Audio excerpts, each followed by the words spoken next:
Hello, ഞാൻ doctor ഭാഗ്യ. ഇന്ന് നമ്മൾ സംസാരിക്കാൻ പോകുന്നത് ഫാറ്റി ലിവറിനെ കുറിച്ചാണ്. ഫാറ്റി ലിവർ എന്ന് പറഞ്ഞാൽ നിങ്ങൾ എല്ലാവരും കേട്ടിട്ടുണ്ടാവും. ലിവറിൽ കൊഴുപ്പടിയുക എന്നുള്ളൊരവസ്ഥയാണ് ഫാറ്റി ലിവർ എന്ന് പറഞ്ഞാൽ.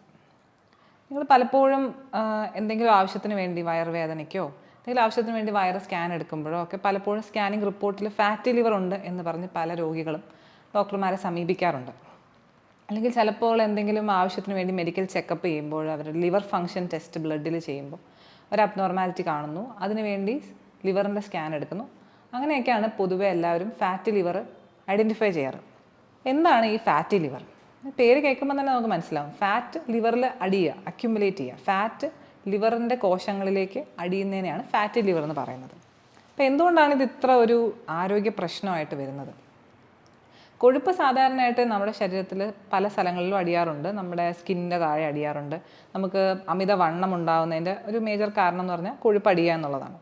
ഈ പുറമേ അടിയുന്ന കൊഴുപ്പിനേക്കാളും അപകടകാരിയായ ഒരു കാര്യമാണ് നമ്മുടെ വിസറൽ ഓർഗൻസ്, അതായത് നമ്മുടെ ആന്തരിക അവയവങ്ങളിൽ കൊഴുപ്പടിയുന്നത്. അതിൽ പ്രധാനമായിട്ടും അടിയുന്ന ഒരു സ്ഥലമാണ് ലിവർ എന്ന് പറയുന്നത്. ലിവർ നമ്മുടെ ശരീരത്തിൻ്റെ ടോക്സിൻസ് ഒക്കെ റിമൂവ് ചെയ്യുന്നത്, അതായത് ആവശ്യമില്ലാത്ത വേസ്റ്റുകളെല്ലാം റിമൂവ് ചെയ്യുന്നത്, ശരീരത്തെ ശുദ്ധീകരിക്കുന്നതുമായിട്ടുള്ള ഒരു വളരെ പ്രധാനപ്പെട്ട ഒരു അവയവമാണ്. ലിവറിൻ്റെ ഒരു പ്രത്യേകത എന്ന് പറയുന്നത് അതിനൊരു റീജനറേറ്റീവ് കപ്പാസിറ്റി ഉണ്ട്. അതായത് ലിവറിൻ്റെ കോശങ്ങൾ നശിച്ചു പോയാലും അതിന് വീണ്ടും പുനരുജ്ജീവിച്ച് വരാൻ പറ്റുന്ന ഒരു റീജനറേറ്റീവ് കപ്പാസിറ്റി ഉള്ള ഒരു അവയവമാണ്. അതുകൊണ്ട് തന്നെ ലിവറിന് ഒരു ഒരു ഒരു ഒരു പരിധി വരെയൊക്കെ ഡാമേജ് ഉണ്ടായാലും അത് തിരിച്ച് പഴയതുപോലെ തിരിച്ചു വരും. പക്ഷേ ഒരു പരിധി കൂടുതൽ അതിന് കേടുപാട് സംഭവിച്ചു കഴിഞ്ഞാൽ നമുക്കത് തിരിച്ചു കൊണ്ടുവരാൻ പറ്റില്ല. പിന്നെ അവർക്ക് അങ്ങനെയുള്ള രോഗികൾക്ക് വളരെ സങ്കീർണമായ അവസ്ഥയായ സിറോസിസ് എന്ന് പറയുന്ന അല്ലെങ്കിൽ എൻ സ്റ്റേജ് ആയിട്ടുള്ള ഒരു ലിവർ ഡിസീസിലേക്ക് പോകാനൊക്കെ സാധ്യതയുണ്ട്.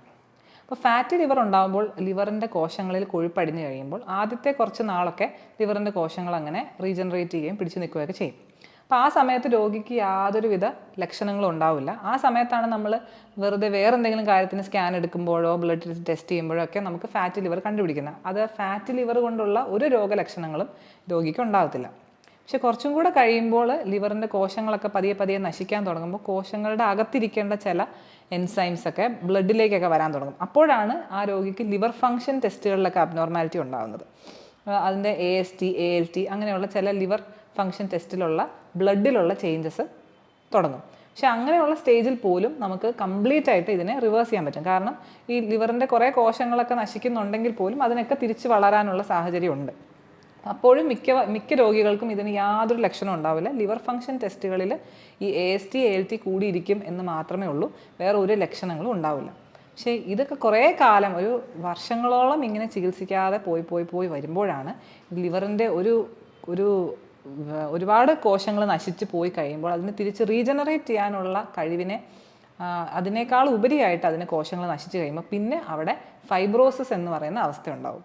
അപ്പോൾ പിന്നെ ലിവറിന് തിരിച്ച് റീജനറേറ്റ് ചെയ്യാൻ പറ്റില്ല. ലിവറിൻ്റെ പ്രവർത്തനം വളരെയധികം കുറഞ്ഞു വരികയും സിറോസിസ് എന്ന് പറയുന്ന അവസ്ഥയിലേക്ക് പോവുകയും ചെയ്യും. അതാണ് ഈ ഫാറ്റി ലിവർ ഉണ്ടാകുന്നതിൻ്റെ ഒരു ഏറ്റവും വലിയ റിസ്ക്, അല്ലെങ്കിൽ നമ്മളെ ഭയപ്പെടുത്തുന്ന ഒരു ഫാക്ടർ എന്ന് പറയുന്നത്. അത് പക്ഷേ കുറേ വർഷങ്ങൾ കൊണ്ടുണ്ടാകുന്ന ഒരു ചേഞ്ച് ആണെങ്കിൽ പോലും അത് നമ്മൾ ഏർലി സ്റ്റേജിൽ നമ്മൾ കണ്ടുപിടിച്ച് അതിനെതിരെയുള്ള പ്രതിരോധങ്ങൾ ചെയ്യുവാണെങ്കിൽ നമുക്ക് പ്രിവെൻറ്റ് ചെയ്യാൻ പറ്റുന്ന ഒരു കോംപ്ലിക്കേഷനാണ്.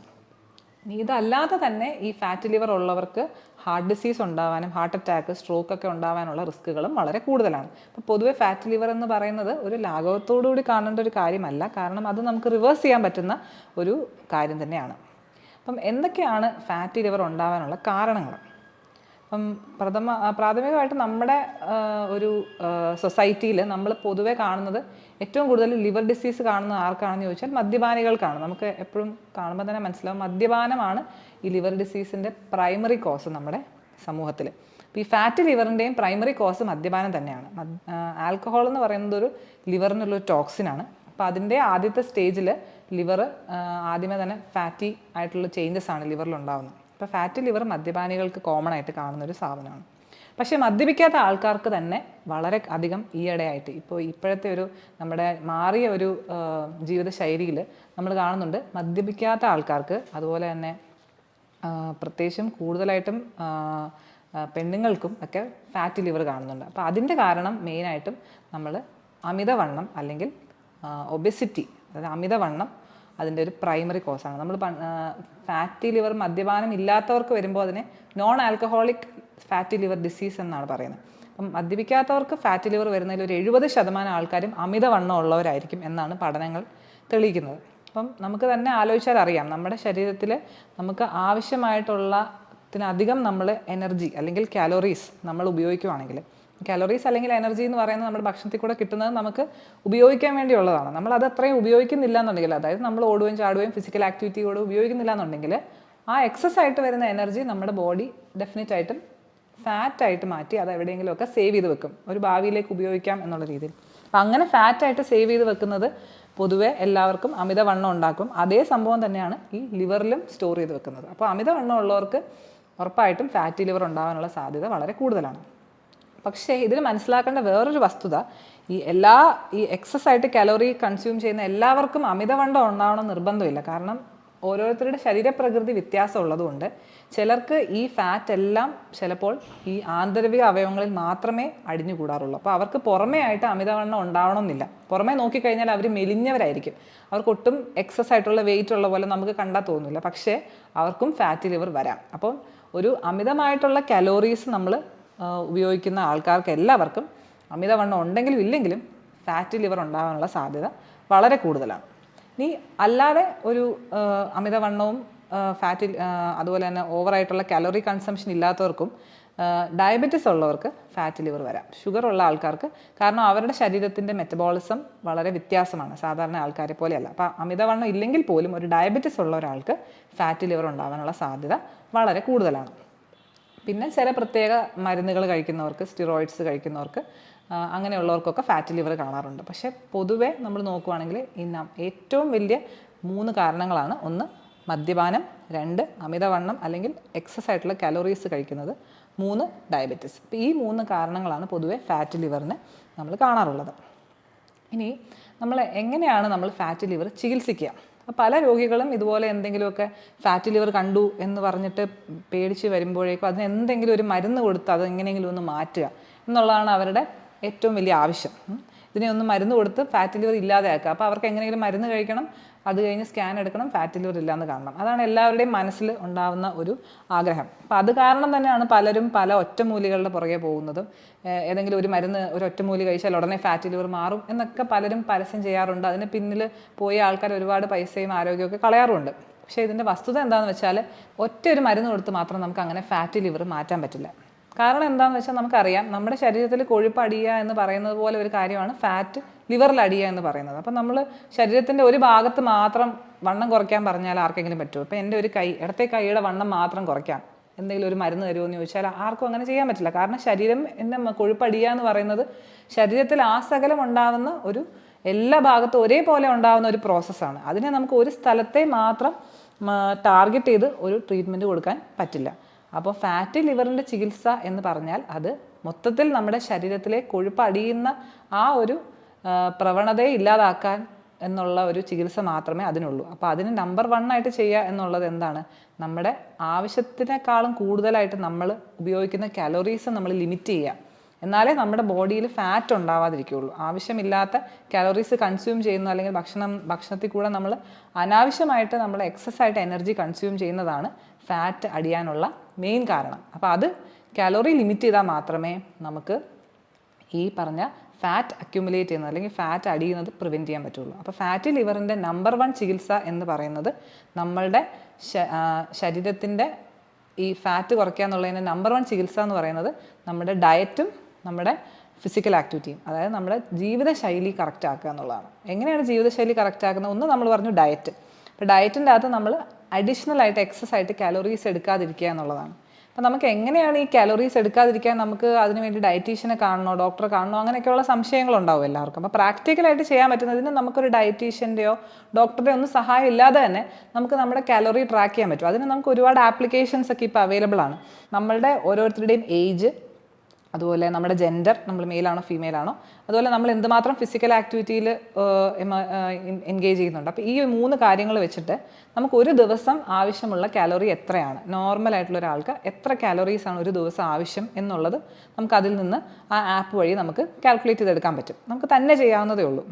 അപ്പോൾ അങ്ങനെ ഒരു ദിവസം ഇത്രയും കാലോറീസ് ആണെന്ന് അറിഞ്ഞു കഴിഞ്ഞാൽ അതാണ് നമ്മുടെ ടാർഗറ്റ്. അപ്പം നമ്മളിപ്പം കഴിച്ചുകൊണ്ടിരിക്കുന്നത് എന്തുമാത്രം കാലറിയാണെന്ന് നമ്മൾ ആദ്യം ട്രാക്ക് ചെയ്യണം. അപ്പോൾ അതിനകത്ത് നമുക്ക് ആപ്ലിക്കേഷൻ്റെ അകത്ത് നമ്മുടെ കേരളത്തിൽ നമ്മൾ കഴിച്ചുകൊണ്ടിരിക്കുന്ന ഓരോ ഭക്ഷണങ്ങളും നമുക്ക് അതിൽ എൻ്റർ ചെയ്യാൻ പറ്റും. അപ്പോൾ നമ്മൾ രാവിലെ എഴുന്നേറ്റിട്ട് 2 ഇഡ്ഡലി കഴിച്ചു, ഒരു ചായ കുടിച്ചു, അപ്പോൾ അത് 1 കപ്പ് ചായ കുടിച്ചു, 2 ഇഡ്ഡലി കഴിച്ചു, ഒരു ബൗൾ ചമ്മന്തി കഴിച്ചു.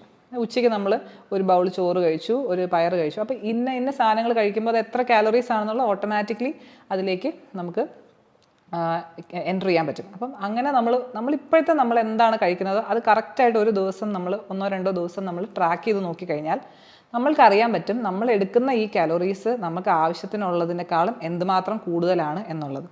അപ്പം അങ്ങനെ നമ്മൾ ട്രാക്ക് ചെയ്ത് മനസ്സിലാക്കി കഴിഞ്ഞാൽ നമുക്ക് ഓരോ രീതിയിലും നമുക്ക് ഏറ്റവും കൂടുതൽ കാലറി ഉള്ള സാധനങ്ങൾ എന്താണെന്ന് നമുക്കതിൽ എൻ്റർ ചെയ്യുമ്പോൾ തന്നെ മനസ്സിലാവും. അപ്പോൾ നമുക്കതിനെ ഇപ്പം എണ്ണം കുറയ്ക്കാം. നമുക്ക് ഇഡ്ഡലി കഴിക്കുന്ന 4 ഇഡ്ഡലി കഴിച്ചുകൊണ്ടിരുന്ന ആൾക്ക് വേണമെങ്കിൽ 3 ഇഡ്ഡലി ആക്കി കുറയ്ക്കാം. അടുത്ത ദിവസം നമുക്ക് ചോറിൻ്റെ അളവ് 2 ബൗൾ എന്നുള്ളത് 1 ബൗളാക്കാം. അങ്ങനെ നമുക്ക് തന്നെ കുറച്ച് നമ്മളുടെ ആവശ്യത്തിനുള്ള കാലറി എത്രയാണോ അതിലേക്ക് കൊണ്ടുവരാനായിട്ട് ശ്രമിക്കാൻ പറ്റും. അപ്പം അങ്ങനെ കുറയ്ക്കുന്നതാണ് കാലറി ട്രാക്കിങ്ങിൻ്റെ ഒരു ഉദ്ദേശം എന്ന് പറയുന്നത്. അങ്ങനെ കാലറീസ് കുറയ്ക്കുമ്പോൾ നമ്മൾ മനസ്സിൽ വെക്കേണ്ട 3 കാര്യങ്ങളുണ്ട്. നമ്മൾ കുറയ്ക്കുമ്പോൾ മാക്സിമം നമ്മൾ പ്രോട്ടീനുള്ള സാധനങ്ങൾ അധികം കുറയ്ക്കാതിരിക്കുക. നമുക്ക് ആവശ്യത്തിന് പ്രോട്ടീൻ നമ്മുടെ ശരീരത്തിൻ്റെ മസിൽസിന് വേണ്ടിയും അതുപോലെ തന്നെ രോഗപ്രതിരോധ ശേഷിക്കുമൊക്കെ വളരെ ആവശ്യമാണ്. അപ്പോൾ പ്രോട്ടീനുള്ള സാധനങ്ങൾ എന്ന് പറഞ്ഞാൽ നമ്മുടെ പയറ്, പരിപ്പ്, കടല അങ്ങനത്തെ പയറ് വർഗ്ഗങ്ങൾ, അതുപോലെ പാല്, മുട്ട, അതുപോലെ തന്നെ മീറ്റ് എന്ന് പറഞ്ഞാൽ ചിക്കനോ അല്ലെങ്കിൽ ബീഫോ അങ്ങനത്തെ മീറ്റുകളൊക്കെ. അപ്പം കുറയ്ക്കുമ്പോൾ നമ്മൾ ആദ്യമേ തന്നെ ധാന്യങ്ങളാണ് കുറയ്ക്കേണ്ടത്. അതായത് ഇഡ്ഡലിയോ ദോശയോ പുട്ടോ ചോറോ അതാണ് ആദ്യം കുറയ്ക്കേണ്ടത്. അല്ലാതെ പ്രോട്ടീൻ ആദ്യമേ നമ്മൾ കുറയ്ക്കരുത്. പ്രോട്ടീൻ മാക്സിമം നമ്മൾ അവസാനമേ കുറയ്ക്കാവുള്ളൂ. രണ്ടാമത്തെ കാര്യം നമ്മുടെ പഴങ്ങളും പച്ചക്കറികളും അതിനെ നമ്മൾ കുറയ്ക്കാൻ പാടില്ല. കാരണം അതിൻ്റെ അകത്തുള്ള വൈറ്റമിൻസ്, മിനറൽസ് ഒക്കെ നമുക്ക് വളരെയധികം ആവശ്യമാണ്. അതിനകത്തുള്ള ഡയറ്ററി ഫൈബർ നമുക്ക് വളരെയധികം ആവശ്യമാണ്. അതുകൊണ്ട് നമ്മുടെ ഫ്രൂട്ട്സും വെജിറ്റബിൾസും പ്രോട്ടീനും ഈ 3 കാര്യങ്ങൾ നമ്മൾ ലിമിറ്റ് ചെയ്യാൻ ആദ്യമേ ശ്രമിക്കരുത്. കാലറി ലിമിറ്റ് ചെയ്യുമ്പോൾ നമ്മൾ ധാന്യങ്ങളാണ് ധാന്യങ്ങളും അതുപോലെ തന്നെ കൊഴുപ്പുള്ള സാധനങ്ങളും. മൂന്നാമതായിട്ട് വെള്ളത്തിൻ്റെ അളവ് നമ്മൾ ആവശ്യത്തിന് വെള്ളം കുടിക്കണം. 1 ലിറ്ററിൽ മുകളിൽ 1-2 ലിറ്റർ വെള്ളം ഒരു ദിവസം ഡെഫിനറ്റായിട്ടും കുടിച്ചിരിക്കണം. അപ്പോൾ ഈ 3 കാര്യങ്ങൾ ശ്രദ്ധിച്ചുകൊണ്ട് നമുക്ക് തന്നെ സ്വയമായിട്ട് നമുക്ക് കാലോറീസ് ട്രാക്ക് ചെയ്യുകയും അതനുസരിച്ച് കാലോറി ആവശ്യത്തിന് ലിമിറ്റ് ചെയ്യുകയും ചെയ്യാം. അപ്പോൾ ഈ ഡയറ്റിൽ നമ്മൾ ഈ കാര്യങ്ങൾ ഫോളോ ചെയ്യുന്നതിൻ്റെ കൂടെ തന്നെ നമ്മൾ കുറച്ചും കൂടെ നമ്മുടെ ഫിസിക്കൽ ആക്ടിവിറ്റി കൂട്ടണം. കാരണം നമ്മൾ ഭക്ഷണത്തിനകത്ത് ഒരുപാട് കാലോറീസ് കുറച്ച് കഴിയുമ്പോൾ നമ്മുടെ ശരീരം തന്നെ നമുക്കൊരു കിട്ടുന്ന അളവ് കുറയുമ്പോൾ ശരീരത്തിന് പെട്ടെന്ന് ഒരു മെറ്റബോളിസത്തിലൊരു വ്യത്യാസം വരും. അപ്പോൾ ശരീരം എന്ത് ചെയ്യുമെന്ന് വെച്ചാൽ കിട്ടുന്ന പോഷകങ്ങളൊക്കെ സ്റ്റോർ ചെയ്ത് വെക്കാൻ ശ്രമിക്കും. അപ്പോൾ നമ്മൾ ഭക്ഷണം കുറയ്ക്കുന്നതനുസരിച്ച് നമ്മൾ കൂടുതൽ ഫിസിക്കൽ ആക്ടിവിറ്റിയും കൂടെ കൂട്ടുക. അതായത് നമ്മൾ ഒരു ദിവസം ഒരു അരമണിക്കൂറെങ്കിലും നടക്കുകയോ ഓടുകയോ അങ്ങനെയുള്ള എന്തെങ്കിലും ഒരു എക്സസൈസും കൂടെ ചെയ്താലേ നമ്മൾക്ക് ഈ കൊഴുപ്പടിയുന്ന പ്രക്രിയയിലേക്ക് നമുക്ക് ഒരു സ്റ്റോപ്പ് ഉണ്ടാക്കാൻ പറ്റുള്ളൂ. അപ്പം ഫസ്റ്റായിട്ട് നമ്മൾ ഫാറ്റ് ലിവറിന് വേണ്ടി ചെയ്യേണ്ട കാര്യം ഇതാണ്. നമ്മുടെ ഡയറ്റും നമ്മുടെ ഫിസിക്കൽ ആക്ടിവിറ്റിയും നമ്മൾ നന്നായിട്ട് കറക്റ്റ് ആക്കണം. അതാണ് ഒന്നാമത്തെ കാര്യം. രണ്ടാമത്തെ ചികിത്സ എന്ന് പറഞ്ഞാൽ നമ്മൾ മദ്യപാനം ഒഴിവാക്കുക എന്നുള്ളതാണ്. അത് നമ്പർ 1. അത് വളരെ ഇമ്പോർട്ടൻ്റ് ആണ്. നമ്മൾ ഇനിയിപ്പോൾ ഫാറ്റ് ലിവർ ഉണ്ടായ ഒരു വ്യക്തിക്ക് നമ്മൾ മദ്യപിച്ചുകൊണ്ടിരുന്നു കഴിഞ്ഞാൽ അത് കൂടുതൽ പ്രശ്നങ്ങൾ ഉണ്ടാക്കുകയും പെട്ടെന്ന് തന്നെ ലിവർ സിറോസിസിലേക്ക് പോകാൻ സാധ്യത ഉണ്ടാക്കുകയും ചെയ്യുന്നു. അതുകൊണ്ട് മദ്യപാനം ഒഴിവാക്കുക. അതിൻ്റെ കൂടെ തന്നെ പുകവലിയും ഇതിനൊരു ഫാറ്റ് ലിവർ കൂട്ടാനുള്ളൊരു കാരണമാണ്. അപ്പോൾ മദ്യപാനം, പുകവലി എന്നത് ഒഴിവാക്കുക. അതാണ് രണ്ടാമതായിട്ട് ചെയ്യാനുള്ളത്. മൂന്നാമത്തെ കാര്യം ഞാൻ ഓൾറെഡി പറഞ്ഞു, ഷുഗർ ഉള്ളവർക്കാണ് കൂടുതലും ഫാറ്റ് ലിവർ കാണുന്നത്. കാരണം അവരുടെ ബോഡിയിലെ മെറ്റബോളിസം കൂടുതലും ഫാറ്റ് അടിയാനുള്ള ഒരു ടെൻഡൻസിയിലേക്ക് പോകുന്ന ആൾക്കാരാണ്. അതുകൊണ്ട് നിങ്ങൾക്ക് ഷുഗർ ഉള്ളവരാണെങ്കിൽ ഡെഫിനറ്റായിട്ടും ഷുഗർ നന്നായിട്ട് കൺട്രോൾ ചെയ്യുക. അപ്പോൾ നമ്മൾ ഈ പറഞ്ഞ ഡയറ്റും നമ്മുടെ ഫിസിക്കൽ ആക്ടിവിറ്റിയും ഒക്കെ തന്നെ ഷുഗർ കൺട്രോൾ ചെയ്യാൻ നമ്മളെ സഹായിക്കും. അതുകൂടാതെ തന്നെ നിങ്ങൾ ട്രീറ്റ്മെൻറ്റ് എടുക്കുന്നവരാണെങ്കിൽ കറക്റ്റായിട്ട് ഇൻസുലിനും മരുന്നുകളും കഴിക്കുകയും ഭക്ഷണ ക്രമീകരണങ്ങളിലൂടെയൊക്കെ ഷുഗർ നന്നായിട്ട് കൺട്രോൾ ചെയ്യുന്നതും ഈ ഫാറ്റി ലിവർ കൂടാതിരിക്കാനുള്ളൊരു വളരെ നല്ലൊരു കാര്യമാണ്. പിന്നെ നമുക്ക് അമിതമായിട്ട് കൊളസ്ട്രോൾ ഉള്ള ആൾക്കാരാണെങ്കിൽ, പ്രത്യേകിച്ചും LDL കൊളസ്ട്രോളൊക്കെ 190-ന് മുകളിലൊക്കെ ഉള്ള ആൾക്കാരാണെങ്കിൽ ഡെഫിനറ്റായിട്ട് ഒരു ഡോക്ടറുടെ നിർദ്ദേശത്തിനോട് കൂടെ തന്നെ നിങ്ങൾ കൊളസ്ട്രോൾ കുറയ്ക്കാനുള്ള മെഡിക്കേഷൻ എടുക്കുന്നതും ഇതിന് സഹായകരമാണ്. ചില ആൾക്കാരിൽ ഷുഗറും കൊളസ്ട്രോളും ഒന്നും ഇല്ലാതെ തന്നെ ഫാറ്റ് ലിവർ ഉണ്ടാകുന്ന ചില ആൾക്കാർക്ക് പലപ്പോഴും വൈറ്റമിൻ ഇ സപ്ലിമെൻറ്റ്സ് കൊടുക്കാറുണ്ട്, ഡോക്ടർമാർ കൊടുക്കാറുണ്ട്. ഇതിന് ചില പഠനങ്ങളൊക്കെ ഫാറ്റ് ലിവർ കുറയ്ക്കാൻ സഹായിക്കുന്നു വൈറ്റമിൻ ഇ എന്ന് കാണിച്ചിട്ടുണ്ട്. പക്ഷേ അതിൻ്റെ അളവ് വളരെ കറക്റ്റായിട്ട് കൊടുക്കണം. വൈറ്റമിൻ ഇ ഓവറായിട്ട് കഴിച്ചാൽ അത് തന്നെ ചില അസുഖങ്ങൾക്ക്, പ്രോസ്റ്റേറ്റിൻ്റെ അസുഖങ്ങൾക്കൊക്കെ കാരണമാകുന്നതായിട്ടും കണ്ടിട്ടുണ്ട്. അതുകൊണ്ട് ഒരു കാരണവശാലും തനിയെ സ്വയം ചികിത്സ ചെയ്യരുത്. ഒരു ഡോക്ടറുടെ നിർദ്ദേശപ്രകാരം വൈറ്റമിൻ ഇ സപ്ലിമെൻറ്റ്സ് വേണം എന്നുള്ളവർക്ക് അത് എടുക്കാവുന്നതാണ്.